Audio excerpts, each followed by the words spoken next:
E aí, pessoal, tudo bem? Gente, o tema da aula de hoje é Revolução Francesa. Tema bem interessante, um tema bem legal para a gente trabalhar, tá bom?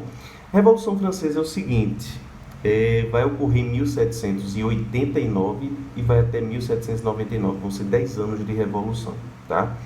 Primeiro, minha gente, vocês têm que entender o seguinte, o que estava acontecendo na França? Tá? Qual o contexto, quais os antecedentes, as causas que vão levar à famosa Revolução Francesa? Bom, primeiro tem que entender o seguinte, tá? A França passava por uma crise econômica, passava por uma crise alimentar, ou seja, estava faltando alimento para o povo, tá certo? A França, minha gente, não vinha bem das pernas, se envolveu em algumas guerras, em alguns conflitos aí, e estava meio que quebrada economicamente falando. Nessa época, quem governava a França era o rei Luís XVI. Tá? Luís XVI era casado com Maria Antonieta. Ela foi apelidada pelo povo francês de Madame Déficit. Veja, você chamar uma pessoa de déficit, Madame Déficit, porque essa mulher ela deve gastar horrores, não é verdade? Então, o que acontece? De fato, ela gastava horrores.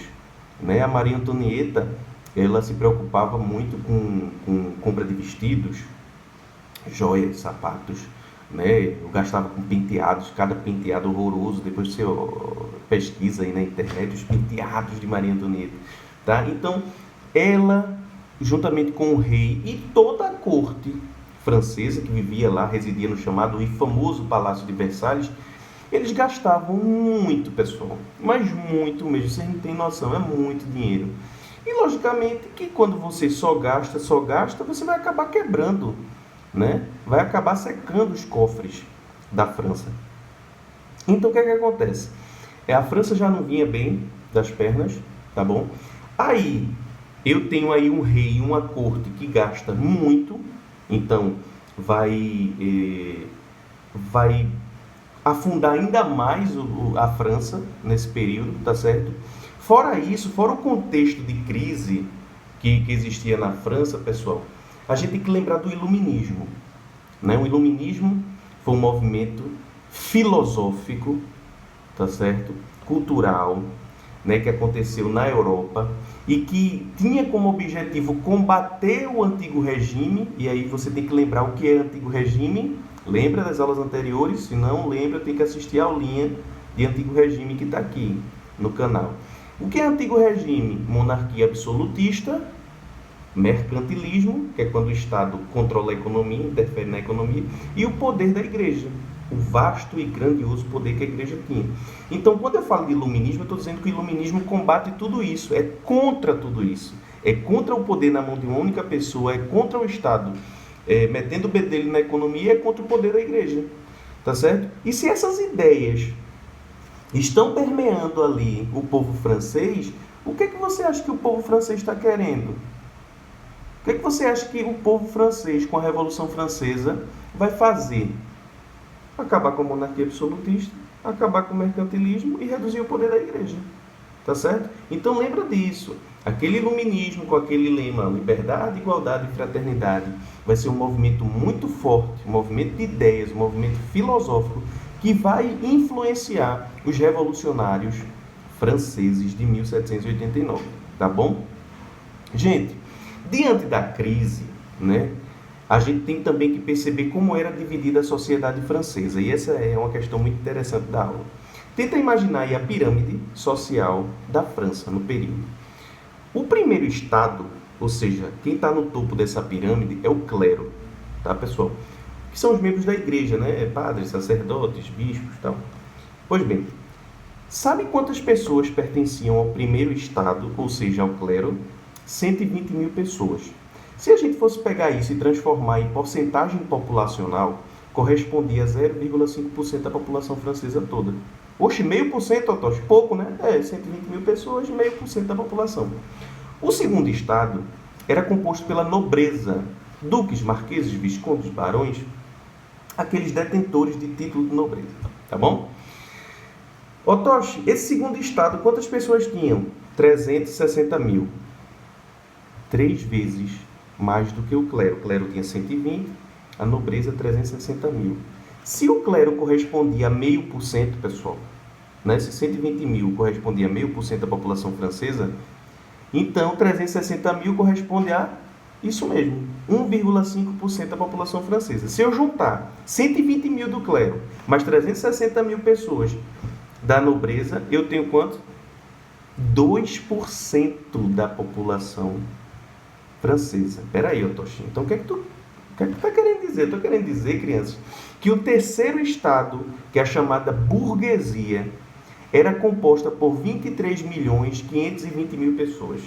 Eu vou repetir. 23.520.000 pessoas. 98% da população francesa pertencia ao terceiro estado. Caramba, Toshi! Muita gente, muita gente. Agora, deixa eu te contar a curiosidade. O clero, que é o primeiro estado, não pagava imposto.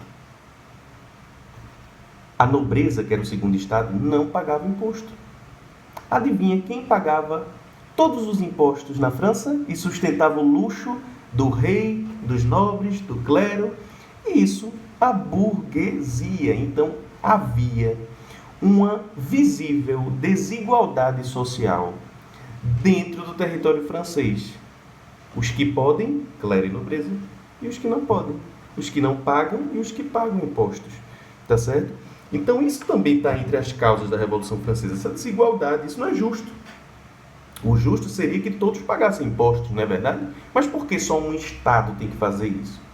Então, crianças, esse é o pano de fundo, tá? Esse aí, isso que eu acabei de descrever para vocês é o que vai, de certa forma, contribuir para a eclosão da Revolução Francesa. Essa desigualdade, o povo passando fome, né, uma crise econômica monstruosa. E aí, o que acontece? Para tirar a França do buraco, o que é que o rei vai propor, Luís XVI? Ele vai propor o seguinte, ó. Eu vou convocar a Assembleia dos Estados Gerais. Assembleia dos Estados Gerais. A Assembleia é uma reunião dos estados, ó, primeiro e segundo estado, segundo e terceiro estado, dos Estados Gerais. É uma reunião envolvendo membros do clero, da nobreza e da burguesia. E quando houve a reunião, a Assembleia dos Estados Gerais, ele diz, olha, minha gente, a França está quebrada, tá? E a gente precisa resolver esse problema. Então, eu tenho duas opções. Primeira opção, o clero e a nobreza começarem a pagar imposto, já que eles não pagam. Ou, uma segunda opção, aumentar o imposto em cima da burguesia. Guaraná Jesus, viu? Meu patrocinador. Como é, Otoshi? Deixa eu ver se eu entendi. A França está no buraco e para resolver a bronca, ou o clero e a nobreza que não pagam imposto passariam a pagar, ou aumenta o imposto do terceiro estado. Vamos votar? Vamos votar? Vamos. Clero, você quer pagar imposto juntamente com a nobreza ou é o aumento da burguesia? Não, aumento da burguesia. Um voto. Otoshi, o voto era por cabeça? Não, o voto era por estado. Então, um voto já a favor de aumentar o imposto da burguesia. Perguntaram aos nobres, nobre, você quer pagar imposto junto com o clero? Ou a gente aumenta da burguesia? Não, pode aumentar da burguesia. 2 votos já. Aí na hora da burguesia votar, disse, oxente, eu vou votar, já perdi, né? Não, vamos fazer o seguinte, ao invés do voto ser por estado, vamos fazer votação por cabeça? Eita gota! Se fosse por cabeça, papai, lá na Assembleia dos Estados Gerais havia mais representantes da burguesia. Aí o rei, não vamos fazer isso e tal, vamos manter do jeito que está. Eu sei, minha gente, que os membros do terceiro estado se retiraram da sala de reuniões, lá no Palácio de Versalhes, foram para um salão de jogos dentro do próprio Palácio de Versalhes, fecharam as portas, se reuniram e disseram assim, olha, a gente não pode aceitar isso, vamos ter que pagar mais imposto, não vamos começar uma revolução. Fizeram um juramento dentro dessa sala de jogos, esse salão de jogos, um juramento de que iriam fazer uma constituição para a França. Veja que coisa importante que eu estou falando, minha gente. A partir do momento que o terceiro estado diz que vai fazer uma constituição para a França, Eles estão dizendo, eles estão falando em reduzir o poder do rei Luís XVI, que na época era um monarca absolutista. Porque quando se cria uma constituição, não existe mais poder absoluto. Porque o rei, ele fica subordinado a essa constituição. A constituição é a lei máxima de um país. Então, ou seja, existiria uma constituição e o rei estaria abaixo dela.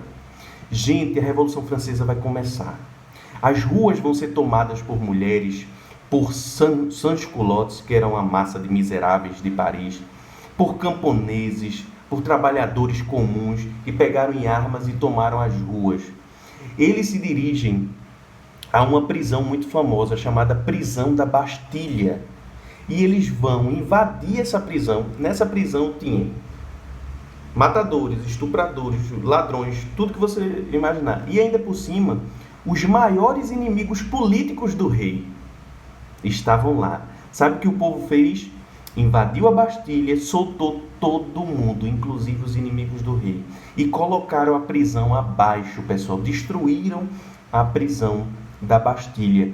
Isso foi um dos grandes marcos do início da Revolução Francesa, a tomada da Bastilha, tá certo? Muito famosa, por sinal. E aí, como é que a gente vai dividir esse processo revolucionário francês? A gente divide em monarquia constitucional, vamos dividir assim. A gente depois fala da convenção, a era da convenção, e por último, o governo do diretório. Tranquilo? Pois bem, gente, uma das primeiras medidas que vão ser tomadas pelos revolucionários vão ser as seguintes, ó. Eles vão criar uma Declaração dos Direitos do Homem e do Cidadão. Documento esse que prega uma igualdade das pessoas, uma igualdade perante a lei. Declaração dos Direitos do Homem e do Cidadão. Esse documento, inclusive, ele é, minha gente, uma referência, né, para o mundo moderno, mundo ocidental. Muitas constituições do mundo foram inspiradas ou foram influenciadas, melhor dizendo, pela Declaração dos Direitos do Cidadão e do Homem, documento esse escrito pelos revolucionários franceses, tá certo? Então é uma grande conquista para os franceses você colocar, ó, todos são iguais, não tem esse negócio de porque eu sou clero, porque eu sou nobre, eu sou melhor do que o terceiro estado, não. Todo mundo é igual perante a lei, isso é arretado. Outra coisa, vocês que não pagavam imposto, clero e nobreza, a partir de agora vão pagar, viu? Olha que coisa massa, olha tudo melhorando, vão pagar. Então esses privilégios vão ser isentos. Vão criar uma chamada Constituição Civil do Clero, onde vai haver uma redução do poder da igreja, uma redução do poder dos membros da igreja. Muito interessante. E quando começou o processo revolucionário, viu, pessoal, a violência era tamanha. E aí muitos membros da igreja, muitos padres, muitos bispos, muitos sacerdotes, fugiram da França, foram para países vizinhos, foram para a Áustria, foram para a Prússia, tá certo? E estavam com medo do que estava acontecendo aqui. E os que ficaram tiveram que se submeter ao que os revolucionários estavam dizendo. Olha, é o seguinte, é assim, as terras da igreja foram todas confiscadas pelos revolucionários, confiscadas, tá certo? E depois vai ser distribuída lá para os pobres, né, para os camponeses e tal. E aí, pessoal, eles vão ter que submeter a essa redução de poder que o clero vai ter, tá certo? Vai ser criada a primeira Constituição também para a França. Olha que coisa maravilhosa. Gente, o que eu quero que vocês entendam inicialmente é o seguinte.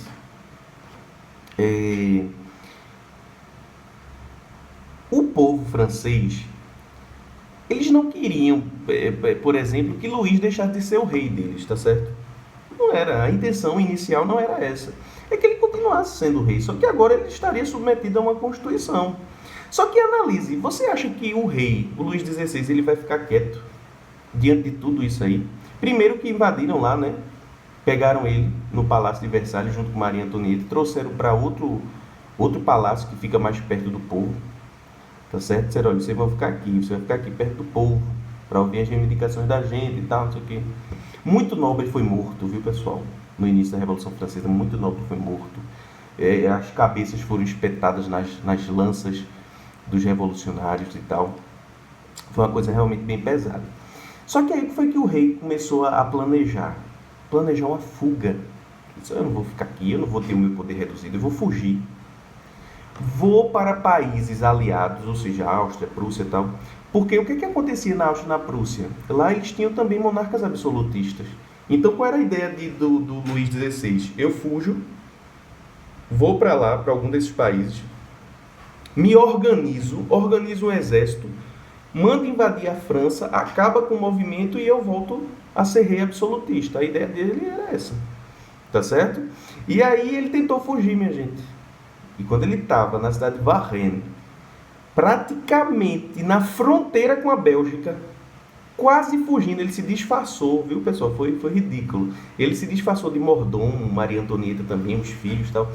Aí, quando ele estava quase atravessando a fronteira com a Bélgica, ele foi parado. Pediram para ele sair da carruagem e reconheceram que era o rei. O rei estava tentando fugir e abandonar o seu povo. Aí foi a gota d'água. Com essa tentativa de fuga, minha gente, disseram, bom, agora a gente não te quer mais nem pintado de ouro. Ele foi preso e reconduzido para Paris. Detalhe, pessoal. Agora vem a grande questão. Vem a grande dúvida. O que faremos com o rei? E aí é dentro desse contexto que eu quero falar para vocês de dois grupos políticos. Três. Os jacobinos, os girondinos e a planície. Otosh, quem eram os jacobinos? Os jacobinos, pessoal, eram os radicais. Era uma ala dos revoltosos, dos revolucionários, que eram muito radicais. Eles queriam usar violência e tal. Não tinha questão de diálogo, de conversa com eles não, tá certo? Era a ala radical. Quem formava os jacobinos era composto por quem? Pela baixa ou pequena burguesia, pelo pobre, pela grande massa. O camponês, a massa miserável lá de Paris, os sans-culottes e tal. Então era o pobre, tá certo? Os girondinos já era aquela parte da burguesia que tinha dinheiro, tá certo? Eram os grandes empresários, os grandes comerciantes, banqueiros e por aí vai. Girondinos. E a planície, pessoal, era composta ali pela média burguesia, e eu costumo chamar a planície daquela galera que fica em cima do muro. Uma hora apoia os jacobinos, outra hora apoia os girondinos, de acordo com seus interesses. E é aí, dentro desse contexto de Revolução Francesa, que surgem os termos partido de esquerda, partido de direita. Já ouviram isso? Já, autor, só que eu não sei, eu nunca entendi por que de esquerda, por que de direita. Pronto, porque é o seguinte, os jacobinos, eles eram tidos como radicais e tal, e eles eram compostos pela grande massa de pobres da França. Quando havia reuniões, né, com o rei, os jacobinos eles sentavam do lado esquerdo, grupo de esquerda. Os girondinos, ou seja, aqueles burgueses que tinham dinheiro e tal, eles sentavam do lado direito do rei. Então, o partido de esquerda está mais preocupado com o social, com o pobre, né? O povo e tal. Já os endinheirados, direita, girondinos. E a planície vai ser aquele partido de centro, tá certo? Uma hora apoia uma causa da esquerda, outra hora apoia uma causa da direita, de acordo com seus interesses. Então, existiam esses três grupos políticos, não esquece que isso é muito importante. E aí, minha gente, a grande pergunta, o que é que a gente vai fazer com o rei? Os jacobinos disseram, mata o rei. Sem problema nenhum, mata o rei. Os girondinos, não, calma, vamos conversar, não é assim que você resolve. Coisa planície. Não sei de nada. Os jacobinos venceram, minha gente. Os jacobinos venceram. Em 1793, o rei vai ser guilhotinado em praça pública. Ei, Totó, já ouvi falar na guilhotina. É aquele instrumento que foi criado lá pelo médico Joseph Guillotin. Tá certo? Que tem aquela lâmina que corta a cabeça do cara. E foi linda a execução do rei. Porque quando a lâmina partiu a cabeça do rei, que ela rolou assim, o algoz, né, o carrasco foi lá, pegou a cabeça de Luís XVI e ergueu, e a galera... Foi a loucura. Não é só a morte de um rei, minha gente, é a queda de um símbolo. É como se estivesse dizendo ali para todo mundo, olha, a monarquia absolutista acabou, é o fim da monarquia absolutista. E aí, os jacobinos, desde então, tomam o poder. Os jacobinos tomam o poder. Eles vão ser liderados, os jacobinos, pessoal, nessa fase da Revolução Francesa, pelo Maximilien Robespierre. Tá? Robespierre, ele era um cara, um líder muito severo, vamos colocar assim. Ele foi apelidado de um incorruptível. O próprio nome já diz, porque ele era o tipo do cara que ele não se vendia. Ele próprio dizia, olha, muitas pessoas tentavam, né, me comprar, mas eu não me vendo, sou incorruptível. Então o que é que acontece? Ele vai começar a liderar a segunda fase da Revolução Francesa, a chamada Convenção, que também é conhecida por a Era do Terror. Se cair na sua prova Convenção ou a Era do Terror, é o mesmo período. Por que a Era do Terror? Porque nesse período, minha gente, muita gente morreu. Muita gente morreu. Quem era inimigo do jacobinismo, quem era inimigo das ideias jacobinas, quem era inimigo de Robespierre, ele mandou matar todo mundo, guilhotinava. Então ele guilhotinou, matou muita gente morreu. Tá certo?